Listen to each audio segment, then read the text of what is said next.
Vinny, I think we can hear you loud and clear. If you would like to, let me just check. Yeah, Vinny, do you want to just say hello to check we can hear you? Hello, you can hear me, mate. Perfect. You've got the first two questions, Vinny, and then we'll go around. Sound. Hi, Jürgen. Hi, Vinny.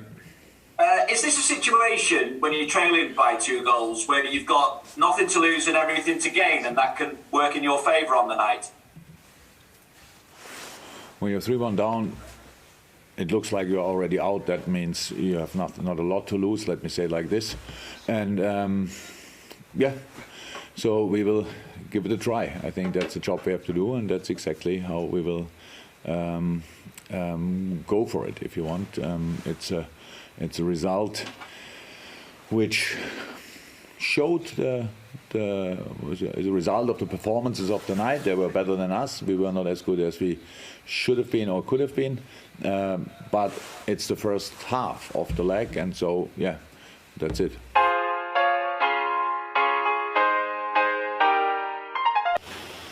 You spoke also last week about creating your own atmosphere at Anfield. So what is the key to that?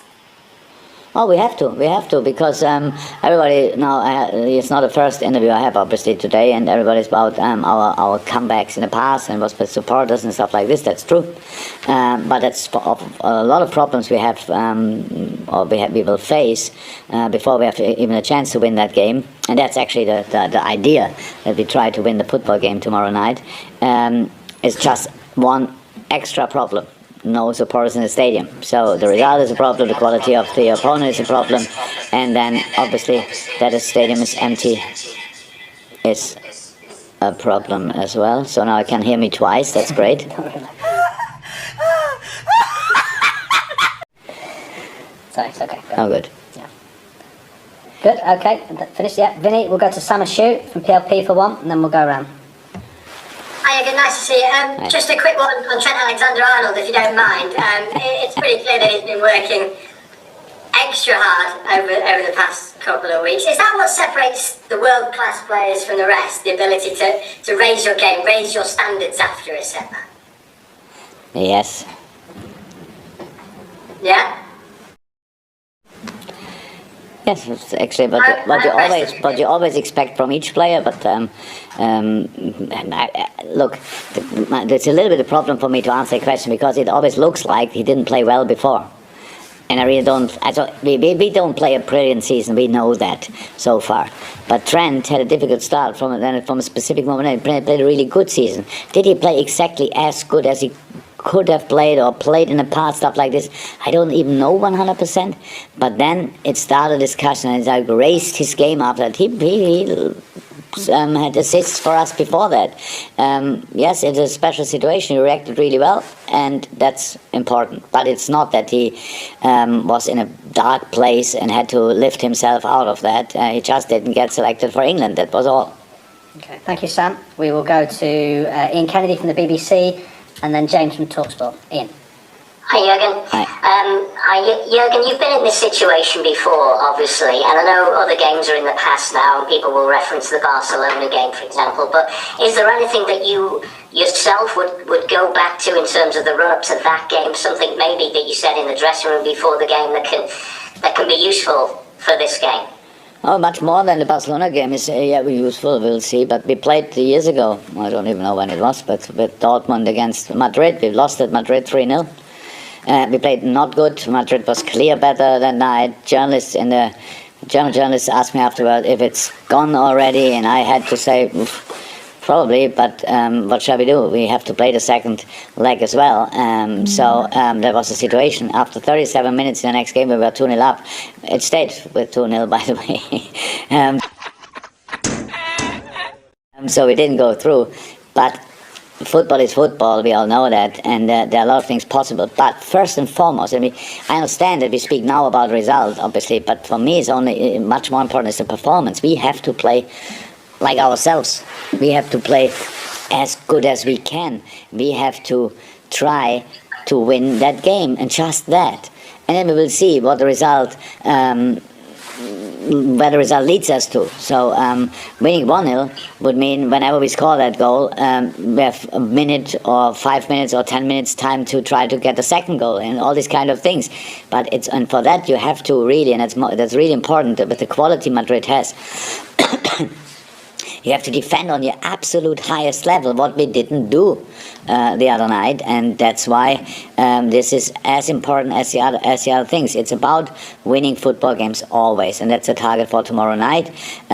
If that will end up in a comeback or not, I have no idea, but I never had before. It's just we have to bring ourselves in a mood that we start believing in that again. If that happens, if we can see it, that it's possible until tomorrow night, then we have a chance, but it's still incredibly difficult.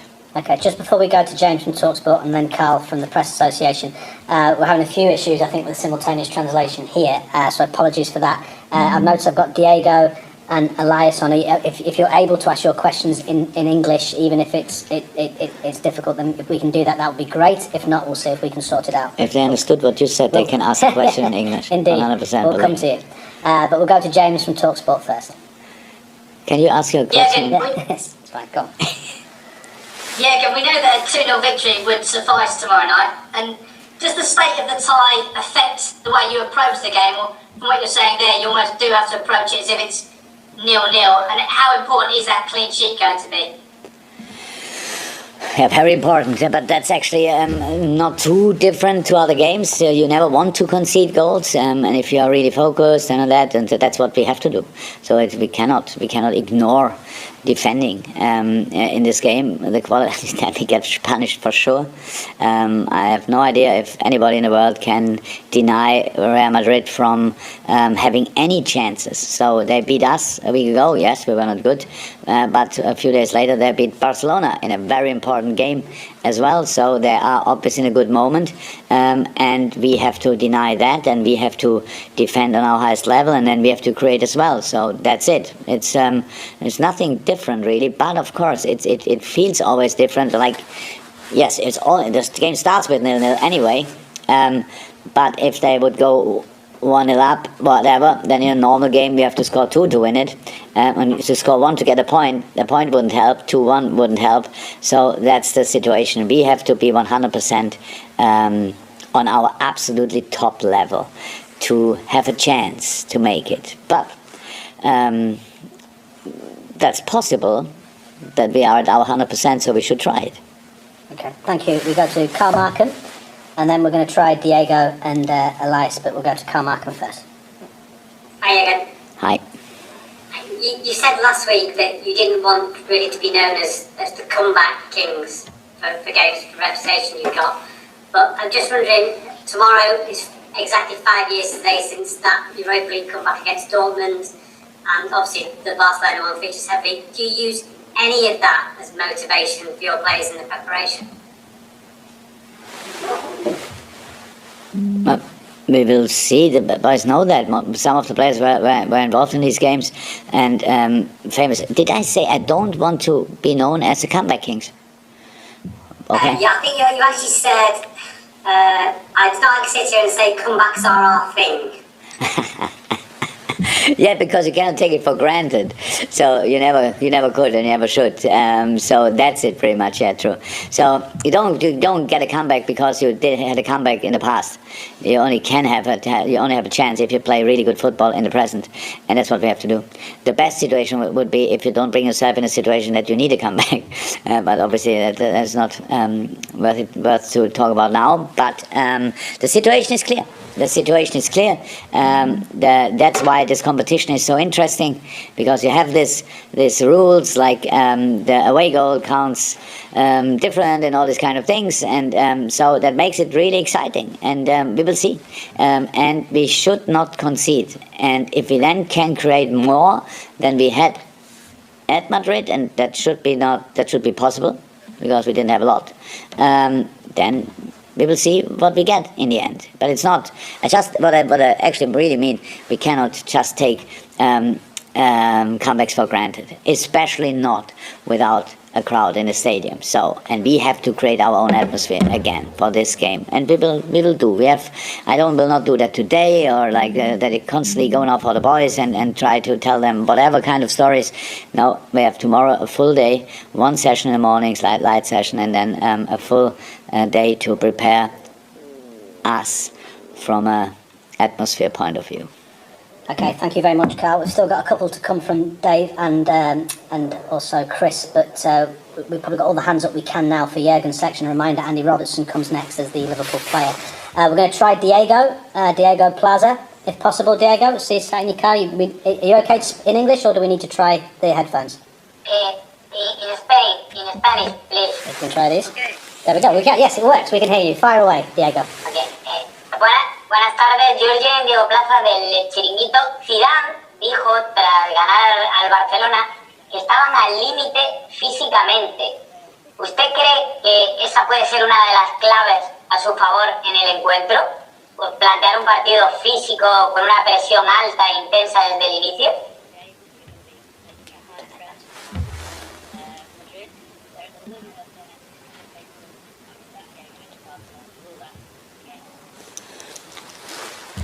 As the problem is, I think Real Madrid didn't win the competition that often with Zinedine Zidane because they are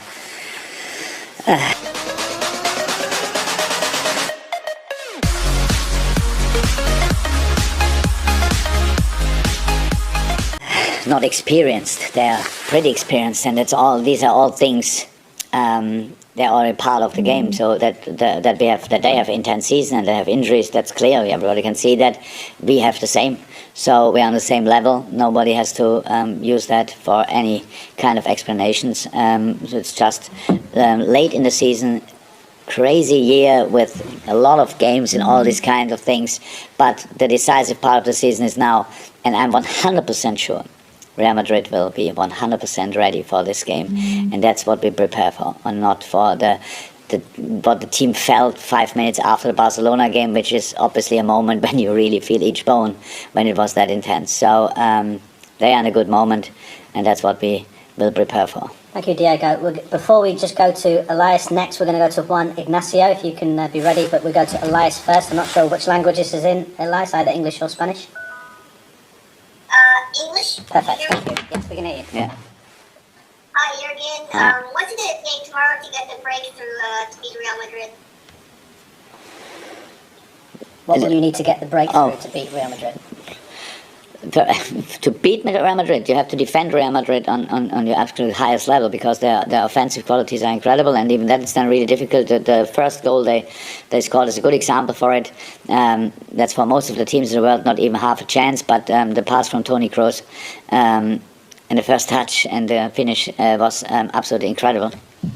And so even when you defend them well and deny them a lot of things, then these things are still possible. For the next two goals, our percentage of involvement was too high, definitely. So we have to defend Real Madrid on a really high level, and then we have to create ourselves, and that's what we will try. That's it pretty much. I cannot invent any new things just because we are 3-1 down. We will use the usual tools of football, or we'll try at least. Terrific. We go to Juan Ignacio, if you can turn your mute off, and do we need the headphones? Will this be in Spanish or English one? Oh, hello. Hola, Juan. Juan, can you hear us? No.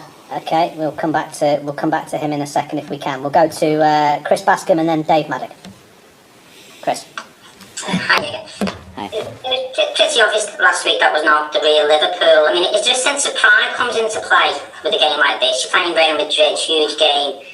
You know, even for one reason other than the final, that wasn't Liverpool the last 4 years for one reason or another. Is there a real sense that you've got to show yourselves now? That's the plan.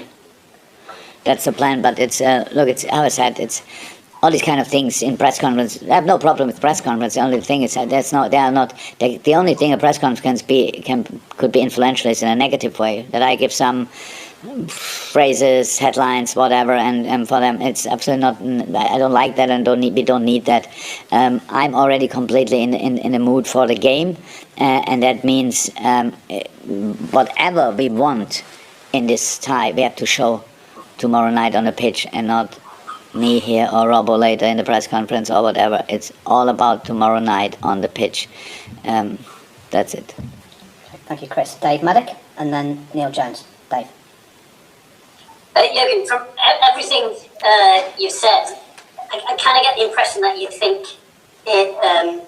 if the real Liverpool turns up, and I think you used that phrase before, then you do have the tools to beat Real Madrid, because like you said last week, they play in a way which sort of suits you perfectly. So I guess the question is, given the defensive problems that you've had, and you've spoken about how important it is to defend well, how does the real Liverpool turn up? Because it seemed last week you were a bit nervous because of the defensive issues and their quality in attack. Yeah, so it's a difference to watch Real Madrid or to play Real Madrid, I have to say.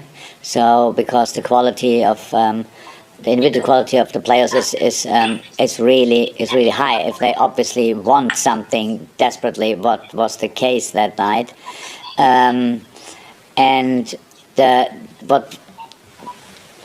said, the first goal was a genius long ball in between two defenders, really difficult to defend. You're either way in the right spot or not. That's pure luck, and you can defend it or in the end not anymore, how it was in our case. But the other two goals, we just didn't defend well enough. So the one goal, it was obvious, and the other goal, it's not about our defensive problems. If they have a throw in around about 15 yards in front of our goal, and they throw the ball there, and there's no challenge until they finish the situation off, that makes absolutely no sense. And that it starts already with that. So we have to change that. Why we were that night not exactly in the shape? Were we nervous? I don't know. The quality and the was quite impressive in the game, to be honest. But again, you only can stop them doing from what they are good at by doing the stuff you are good in on a 100% level, and that's what we didn't do that night. But if you do that, then everything comes to level, and then it's a much more interesting, exciting game. And that's the plan for tomorrow night. The plan for us is to try to win the football game. So, and of course, when we drew Real Madrid, nobody thought, oh my God, we shouldn't even try. But of course, and when we are really good, then we can beat Real Madrid. But we have to be really good for it. And that's the plan now for tomorrow night, that we really try exactly that. And if we can win the game, then we will see which result we have. It's a 4-3, doesn't help a lot, would be still a win. If it's a 2-1, it's not enough, but close enough to maybe score a third one. If it's a 2-0, it will be enough. So these kind of things, I don't know in the moment, but what we have to do is pretty clear. And everybody who saw us playing well knows what we have to do in these moments, because that's exactly playing like our best selves. Thank you. Right, Juan, we're going to try you again. We've put you back on mute because we could hear you tight right there. If you'd like to unmute and ask your question, and do we need the headphones? Juan? Hola, Jürgen. Yes, please. One second. Buenas tardes. Buenas tardes. Juan Ignacio García Ochoa del diario Marca. Yo quería preguntarle por Vinicius Junior. No sé si les sorprendió en la ida, es un jugador que habitualmente no marca muchos goles. Si les sorprendió su rendimiento en la ida y se ha preparado un plan especial para frenarle mañana. So I couldn't hear it now, but probably somebody can tell me later. I'm not sure if we can actually. So, Phil, do you want to try that one more time? Now I think now I hear you. Yeah. No, that's okay. Juan, do a translation. Yeah, now I hear you. Quería preguntarle por Vinicius Junior. No sé si les sorprendió en el partido de ida su rendimiento a usted y a sus jugadores, y si para mañana han preparado algo especial para frenar su velocidad.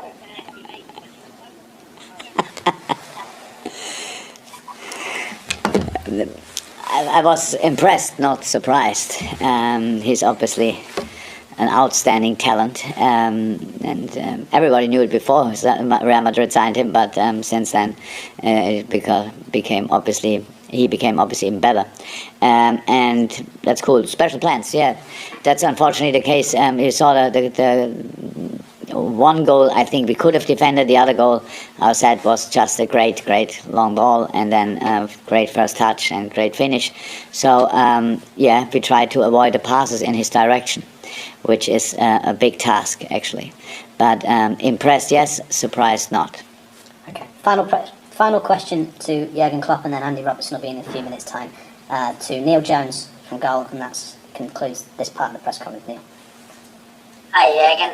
Just wanted to ask about Kroos specifically. I mean, he's someone you've seen close hand in him coming through at Germany. Could you give an appreciation of him as a player, and how difficult is it to cope with him when he plays the way he did in the first leg?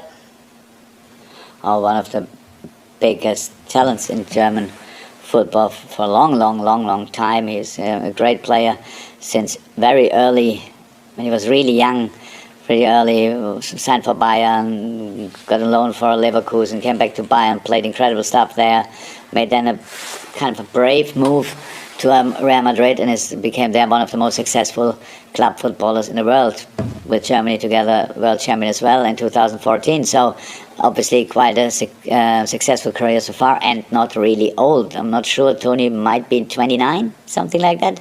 So there's still a lot to come. Quite a nice person as well, really relaxed fella, and so we don't know each other really well, but I appreciate him obviously for years already, or admire him already for years, because he's just a wonderful football player. Yeah, that's it pretty much. So, and his skills are obviously, it's like I'm not sure if you know Bernd Schuster, but there was another German player who played quite successful in Spain. It's a similar player, but Tony is probably even more dynamic, quicker in all the things he's doing. Maybe not a sprinter, but quicker. So a guy who is really difficult to defend, because he can change the game from really deep areas. And when he is higher up the pitch, then he is still the eye for the pass through the gap, or for a proper finish from distance. So yeah, nice package, to be honest. Fantastic. Thank you, everybody. And Andy Robertson will be up next, and thanks for bearing with us for that. That's you, Ross. Thank you. It was a pleasure. Yeah, thank you. Bye-bye. Thanks very much, Murphy.